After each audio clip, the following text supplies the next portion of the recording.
हम विश्वास रखते हैं सच्ची खबरों पर, खबरें जो जगाएंगी आपको। भाजपा के लिए काम कर रहे मायावती और ओवैसी, अयोध्या में राम मंदिर निर्माण को लेकर राकेश टिकैत ने लगाया बड़ा आरोप। भारतीय किसान यूनियन के नेता चौधरी राकेश टिकैत ने कहा है कि मायावती भाजपा के लिए काम कर रही हैं, बिल्कुल वैसे ही जैसे असदुद्दीन ओवैसी, और कहा कि अयोध्या में राम मंदिर तो बनवाया जा रहा है, लेकिन उसमें दीवारें फाइबर की हैं। पत्थरों से कैसे किसी भी इमारत को मजबूत किया जा सकता है, ये ज्ञान भाजपा को मायावती से लेना चाहिए। 2 दिवसीय प्रवास पर टिकैत शनिवार को प्रयागराज पहुंचे। फैजाबाद से सोराव फाफामऊ होते हुए किसानों की कार्यशाला में पहुंचे राकेश टिकैत ने कहा कि अयोध्या में 22 जनवरी को भव्य राम मंदिर के अनावरण के अवसर पर किसी को जाने से रोका नहीं जा सकता, क्योंकि राम तो सभी के हैं। समाजवादी पार्टी के राष्ट्रीय अध्यक्ष अखिलेश यादव को मंदिर के अनावरण के समय न बुलाने के एक सांसद के बयान पर कहा कि लोगों को लगने लगा है कि इस प्रकार के विवादित बयान देकर वे राजनीतिक और वोट का फायदा उठा सकते हैं।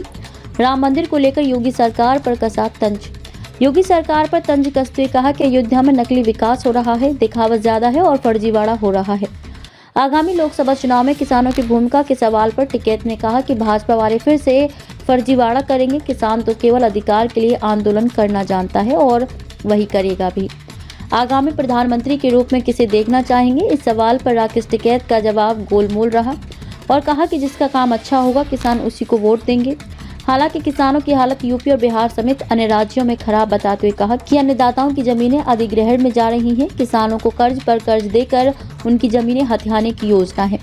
कुश्ती संघ के चुनाव पर भी बोले, कहा कि बजरंग पुनिया द्वारा पद्मश्री हताशा में लौटाया गया है, क्योंकि 6 महीने तक आंदोलन हुआ लेकिन सरकार ने कुछ नहीं किया। किसानों को दिया अधिकार का मंत्र। चौधरी राकेश टिकैत ने कार्यशाला में किसानों को अपने अधिकार के लिए आंदोलन करने के तरीके बताए और कहा कि एकजुटता बहुत जरूरी है। किसान अपने आप को निर्भीक समझ लेता है, यही गलत है, और कहा कि देश में महंगाई, भ्रष्टाचार, बेरोजगारी चरम पर है। सरकार दावा करती है कि 83 करोड़ लोगों को 5 किलो राशन दिया जा रहा है, लेकिन इसके बदले किसानों के 5 कुंटल अनाज की क्षमता वाले खेत को आवारा जानवर चर रहे हैं। इससे किसान भुखमरी की कगार पर पहुंच रहा है। ये देखने वाला कोई नहीं है।